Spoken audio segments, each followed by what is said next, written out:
Let's go! Drive for show, putt for dough, baby. Oh.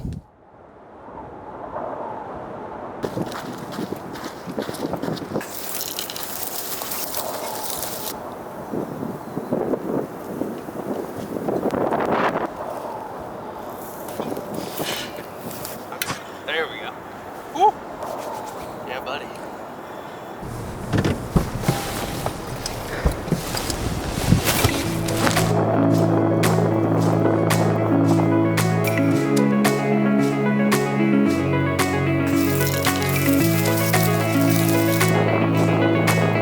Still don't see why we couldn't do this in the office. Don't look at that. You don't know what that is. This is your last video, Mike. Let's go.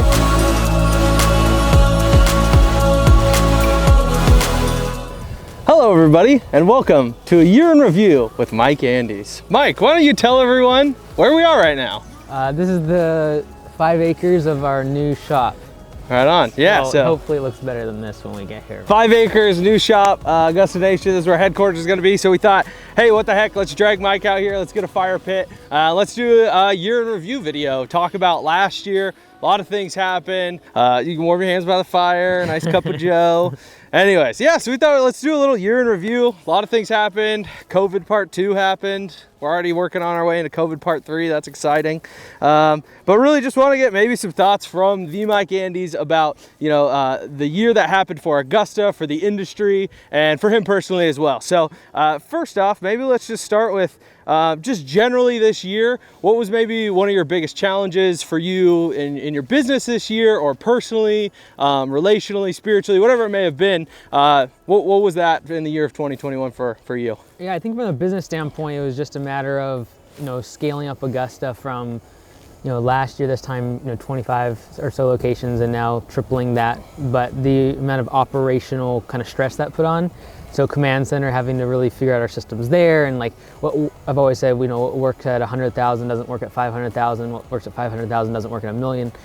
So what worked at, you know, 5, 10 franchisees does not work at, you know, 30 or 40, and then what worked at 30 and 40 does not work at 100. So as we kind of start prepping for 500, the biggest thing is just creating those operational kind of systems to make sure that we get there. And we failed a few times this past spring, and we had to do all sorts of new changes this year. So that was kind of the biggest hurdle. Yeah, definitely understandable. So biggest hurdle was not getting sued by the city of Blaine, or? No, that was okay. only a threat too. Oh, it was only a They never threat, actually okay. filed suit. But that was interesting. That was this year, yeah, you're right. That was, when was that, like June? Early June, this year. It was a long year. Yeah, so that ended up, basically they withdrew it. It was pretty brutal. That was a joke. Yeah. You know, you had some drama this year with some other YouTubers, you know. Tigran Gertz, maybe. We love Tigran. We saw him at GIE. Who would win in a fight, Tigran Gertz or one of the Paul brothers, Logan or Jake? You pick, Logan or Jake. Would Tigran? Me. No. Jake or Logan Paul, either one would beat Tigran up. All right, I put my money on Tigran. They would also beat me and Tigran to combine together up. All right. Tigran and I are both pretty weak. Let's just be honest. Yeah. Let's see. Other things that were big this year. Some big phrases caught on this year. You know, that's Cap. Spill the tea. Let's go, Brandon. Which of those phrases is your favorite, I Mike? actually only know one of them. Oh, you really? Let's go, Brandon. Let's go, Brandon. Or maybe switching gears a little bit, talking more about the content side of things. It is real fire. It's beautiful. It does sizzle. It's actually keeping us very warm. Switching gears, YouTube channel, right? Lot of big increases on the YouTube channel, right? We went from starting the year, what, 9K subscribers to just finishing out the year at 31K, right? And some other metrics there. Let's see, daily vlog, 4 out of 365 days. Are we shooting for 5 days next year on the daily vlog? Are we gonna try to up the daily vlog numbers, or? No, the daily vlog isn't really there yet. I'd have a pretty boring life. We figured out pretty fast. It's just meetings and Zoom calls, so it was not very number enhancing when it came to the YouTube channel. Yeah, so daily vlog, maybe not on the table, not on the cards for 2022? No, probably not. One of these days, I think I would like to bring on people like yourself, internal meetings, kind of, again, those would be very low video count, but it'd be very cool, I feel, to be able to see a company as they grow and see all their internal meetings, and, you know, us talking about employees or franchisees that are struggling and how we're trying to problem solve for them. Obviously we need to bleep out names and things, but I feel like that'd be like the deeper valuable content that would not get views again, but like just be really cool to watch, I think. Yeah. Speaking of, we were talking about T-Grid and GIE. What was, your biggest takeaway from GIE? It was obviously your first year with the booth. You brought myself and Liz, had the pleasure of going with you. But, you weren't expecting, I don't think, the amount of people that were going to come up to the booth or talk to us or want to interact with us. So what did that mean to you, and what was kind of your takeaway from being at GIE? I think from a media standpoint, it's just really staying focused on the deeper content in a way, because even though there was stuff like the city project or, when customers came out and screamed at us that do really well on social media, they don't necessarily translate to changing people's businesses and therefore having that deeper impact on their life. So kind of, revisiting the fact that that's why they came up to the booth, that's why they cared so much, is because they felt like that I actually helped them do something and not just entertain. Entertainment is great. I think entertainment is fantastic, but I think, being able to help someone in their business, helping them be able to provide for their family, helping them be able to provide for, their goals in their future is a very deep connection. Mm-hmm. So just kind of revisiting the fact that that's what I love to do, and that's why so many of them cared to even come say hi. Yeah, it was cool too to be there and watch, because you saw, literally kids that were, 12, and they go and walk their HOA streets with a push mower and mow. And then you had guys that were, close to retirement that have consumed your content. What does that mean to you, like seeing that broad range of viewers that watch and support the channel? Like, what does that mean to you? I think the only thing that's really required to get ahead in business is the ability to learn and be humble enough to know that you don't know everything. And so whether you're 12 years old and that's very apparent, or you're 56 years old and you realize, hey, like my business is not doing well, I need to restructure things. And I'm always humbled by the humility that people have when they are 50, 60 years old to listen to a little kid like me and actually make the changes necessary in their business to turn it around. And so I think it just reinforces the fact that, hey, you can succeed, you can make your business better, you can make a lot of money, you just have to be willing to learn, because there's always someone else that is ahead of you that you can learn from. Augusto, we're really big into Audible. You like the audiobooks. You just recently recorded your audiobook, P for P. But for you personally, what was your favorite book that you listened to the year of 2021? Made in America, Sam Walton. Okay. I think it's Made in America. I forget the exact name of it. But I love that book. Just his thought process around growing Walmart and just how out of the box he was, and just how old-fashioned he was in terms of like not thinking about a lot of the stock market stuff or other metrics. He really just cared about the customer and he cared about his employees, and just his out-of-the-box way of thinking when it came to scaling it from a few locations to just thousands, and kind of his big think. So. Oh yeah. Now, content creators, not necessarily from our industry, all content creators out there, business, sales, whoever it may be, who's your favorite content creator for the year that you watched or you listened to or you subscribed to? You know who it is. Yeah, I know, but the people want to know, Mike. It's only been the past few months. Alex Hormozi, he wrote a book called $100 Million Offer, and then since then just kind of gobbling up his YouTube content, the way he thinks about business and thinking big. I think there's some different, I always like to kind of see, hey, what do I love about someone, what do I disagree with them on some things, and so kind of picking and choosing, but really loving the way he thinks about sales and just thinking big and expansion is pretty inspiring. So yeah, I'd say definitely Alex Hormozi. Yeah. Alex Hormozi is a stud. Check him out. Free plug. He has more viewers than us. Anyways, he doesn't need the plug from us. We need the plug from him. But yeah, great business mind. My favorite content creator this year as well. Mike and I have really been consuming his content. Switching to our industry, who's maybe one of your favorite content creators from our industry? Not necessarily personal favorite. Maybe you did a lot of interviews this year. You did the roundups. You did Q&As. You had Florida Turf Pros on. You had.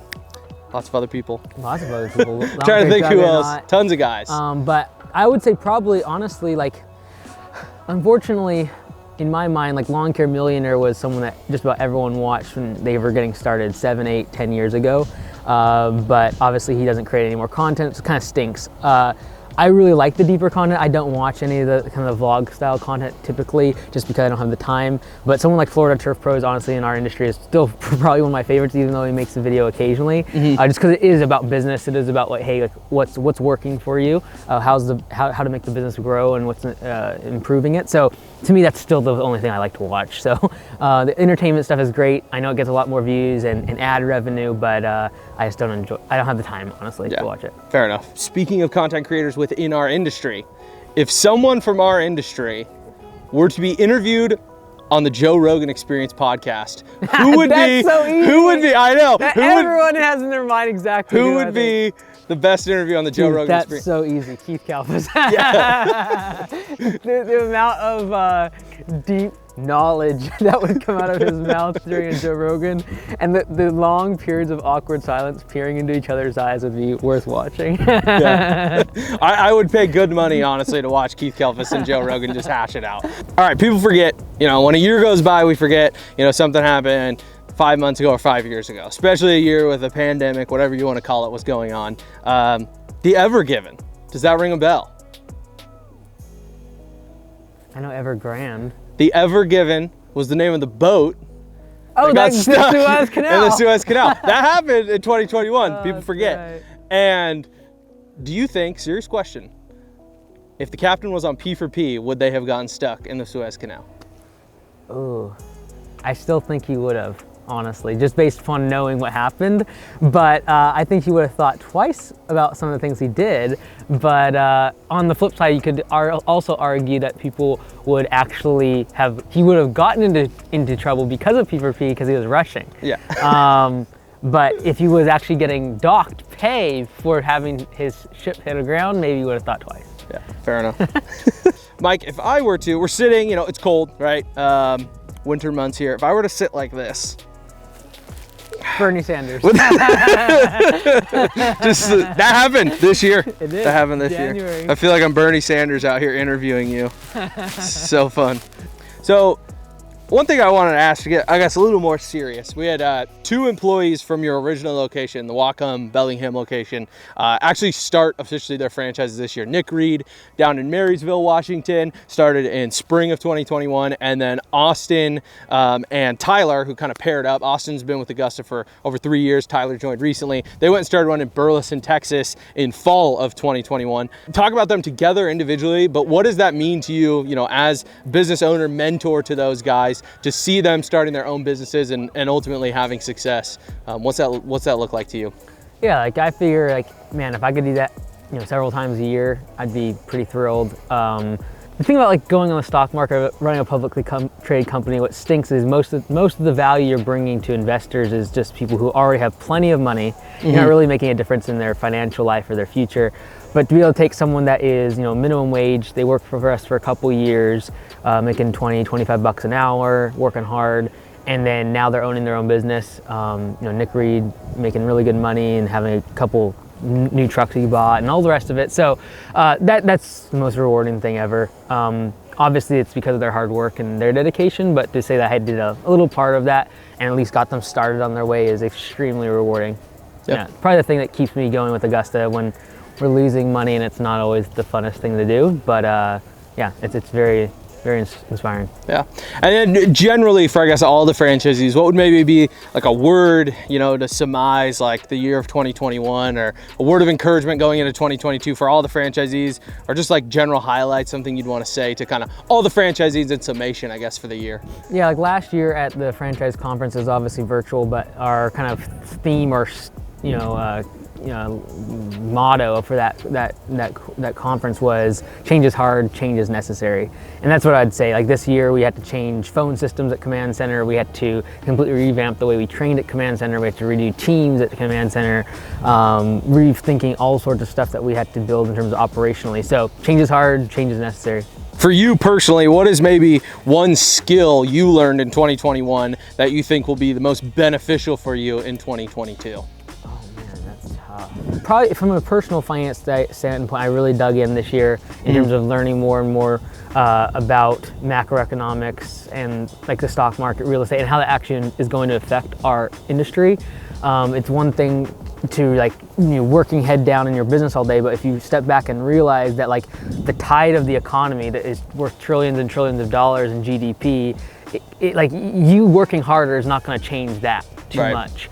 And so how can I align Augusta, our businesses, what we're trying to do with macroeconomic trends that are going to push us and be wind at our back, instead of just like, oh, I'm just putting my head down and working hard. Well, that's great, but like, how can we do things that are actually going to be a trend for the entire economy, and therefore allow us to get ahead further and faster. And then trying to get that knowledge to ultimately trickle down to like your employees and the franchisees, and maybe sharing that knowledge more, just like for everyone that you come into contact with as well. Yeah, hopefully through the content. Yeah, sort of yeah, thing. through the separate YouTube page. If you guys don't know, subscribe to the other YouTube page. No. And speaking of YouTube, I would like to throw a couple metrics out. You know, YouTube, we went, myself and the media guys, thank you to the media team for getting this info for me. How many views do you think you had in the year 2021? Views. I don't know what constitutes a view on YouTube. I don't know if it's like 5 seconds, 10 seconds, 3 or 5 seconds. a minute. Something like How many views? I'm gonna guess 2.5 million. 3.2 million. Oh, really? Yep, 3,261,000 views. It's like almost 80% of our views total ever. Interesting. Yeah. Cool. I know you're a numbers guy. And then minutes watched. What do you think? Give me like a ballpark on minutes watched. Well, we can do the math. So 3 million, I'd say the average view is 3 minutes to 4 minutes. So I'm gonna go with 8 million. Way off. What? Way off. 8 million minutes? Wait, Keep going. three times, wait, sorry, 12 million. What? Keep going. Mercy. 24 million? Just under, yeah, just under 21 million. Oh, wow. So 20.7 million minutes watched. So that's not only testament to the content you're putting out, the media guys here, but to everyone that does watch and engage. We do appreciate you watching the content and following. But like, what does that mean to you to have like 20 million minutes of your face in front of people? Sorry. Yeah. It doesn't really mean, the views don't really mean a whole lot. Yeah. Like obviously we've been trying to focus more on top of the funnel, what we call content, to try to bring in a wider audience. But I look at metrics like, you know, two locations this year were started by our local guys, plus one of our managers bought out their own location. We got a couple more gonna be doing the same thing this coming year, 2022. Like those are the metrics that in my mind, like even though it's like only a few, it's like at the bottom of the funnel that actually moves the needle. Right. So this property, 5 acres, future headquarters of Augusta. We bought this, we own this, correct? We do. And there will be a building on it at some point and like parking and all Yep, that. Cool. But we're technically outside of the city limits? Sure. We'll go with that. Great. Well, I was thinking we could hit some balls. Oh, let's do it. People have heard that Mike Andes used to be a golf guy, so Where Augusta came from. maybe we'll just hit some balls, you know, Augusta, and just let's try it out. Let's do it, just to be safe. It's okay. You can make it a styrofoam ball and still hit further than you. Oh yeah. Oh mercy, there's no way this is sticking to the ground, dude. Compact it down a little bit. Where there's a will, there's a way. There it is, baby. All right, here we go. Okay, so we're gonna put money on this or what? Okay.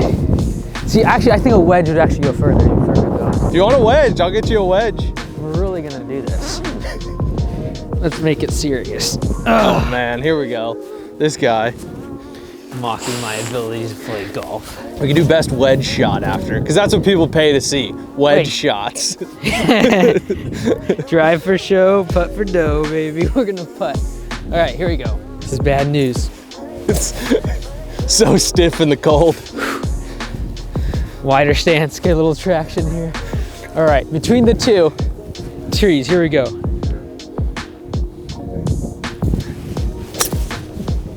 Stinger. Just too low, sick. Lee collects golf balls on the range.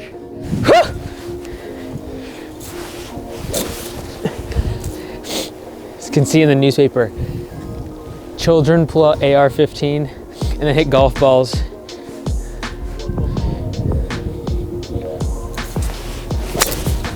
Oh, beauty. 250, 260, somewhere in there. All right. Is that a stiff shaft? Yeah. Okay. You know, you swing it hard enough, you can get a stiff shaft. Hey, the you know how that, too you know low, how that works, bro. right? Oh, cold hands, perfect conditions. This beautiful day for a great round out here with the boys. All right, Mr. Flirty. We're christening the new shop here. Next time you guys watch us hitting golf balls on this property, we're gonna set up. Dude, you're allowed to talk, bro. You better hit that golf ball now. You got the snow all compact, now it's too slick for me. Yeah, right. Let's go! Woo! That's what I'm talking about. That's for the fans, that's for the people. You were looking over there when you're I know. backswing already. That's for the people. Awesome. You're just trying to clear out the snow. I Yep. get it. I get it. Actually works out. Whoa. That's a little far right, bro. Oh, I thought we were playing That's that like right way. at those tanks. I thought we were playing that way. I thought that was the fairway. It was dog leg right. Dude, I like almost hit that thing. Dude, I was worried about getting up because of this, so I thought I was gonna hit here. So I like had a super steep angle. It was dumb. Okay, let the record show. First week of December, I did play 9. I shot a 44. So First week of December? yeah, it was actually, there were a couple warm days. It was like, I mean, it was like Dude, that's intense. It was like high 40s, early 50s. Well, thank you, Mike, for your time. I hope you guys enjoyed a year in review with Mike Andes. Please like, subscribe, leave a comment below. Year in review, questions I should have asked Mike, questions you'd like Mike to answer. We'll try to respond to those in the comments. Thank you to everyone that followed the channel this year in 2021. We appreciate you guys. We'll see you next year. Thanks, Mike. Thanks, brother.